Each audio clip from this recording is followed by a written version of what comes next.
Giving is a joyful experience, yet many feel it is a burden. But all wise men claim that true happiness lies in giving rather than taking.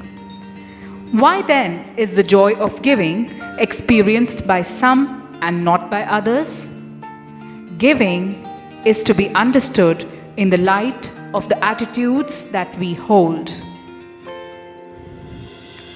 There are two main attitudes governing our actions: of taking and of giving.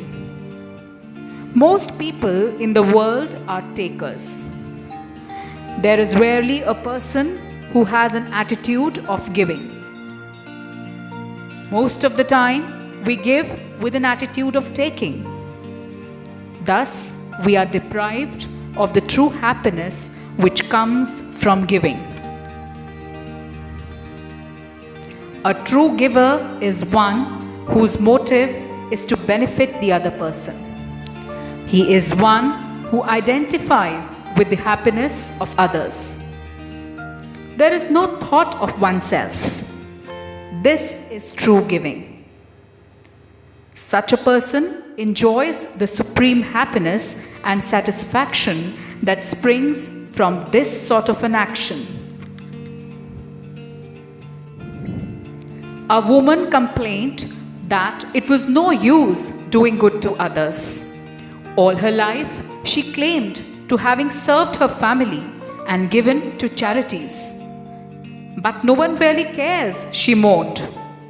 She found no happiness and satisfaction in life. Further explanations revealed the fault that lay in her own attitude. Possessive and dominating, she wished to win over others in exchange for her charity. Her giving carried a heavy price tag of others having to forego their independence. When she faced resistance, she blamed others of ingratitude. Such giving naturally could not yield any joy. Giving is to be cultivated. It must not be with an eye on the returns, but because you want to give. Give with not yourself, but the interest of the other person in mind.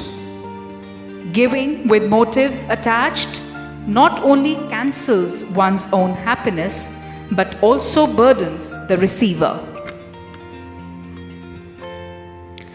It makes the other person come under the pressure of an obligation. In social circles, receiving usually adds to the pressure of fulfilling the expectation it carries. It is easy to receive from a saint because his giving is pure and genuine. It is peaceful to be in nature because nature is a silent giver and expects nothing in return. Motives like name and fame, gifts and honors contaminate our giving. Consciously try to remove these from the mind. The purer the giving, the greater is the happiness. Once Swami Vivekananda came to a town. A continuous stream of visitors poured in to meet him. They listened to his discourse. Many had questions to ask, advice to seek. Vivekananda patiently heard everyone and answered their queries. He was engaged most of the day, and it was late in the afternoon when all the visitors departed. A shy person who had sat watching through the morning came forward. His rags revealed his poverty, but his face was bright and he looked intelligent. He stood before Vivekananda with folded hands and said, "Swamiji, you have been busy since morning."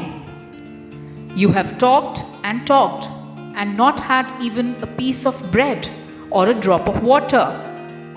You must be extremely tired. I wish I could offer you some food, but I am an untouchable. Can I offer you a cup of milk or get some flour with which you can make chapatis? Vivekananda looked at him intently and tears welled up in his eyes. This is true love, pure and selfless. He thought to himself, what use is acquiring knowledge from books? What use is scholarship or spiritual aspiration if one does not possess such love as is in the heart of this man?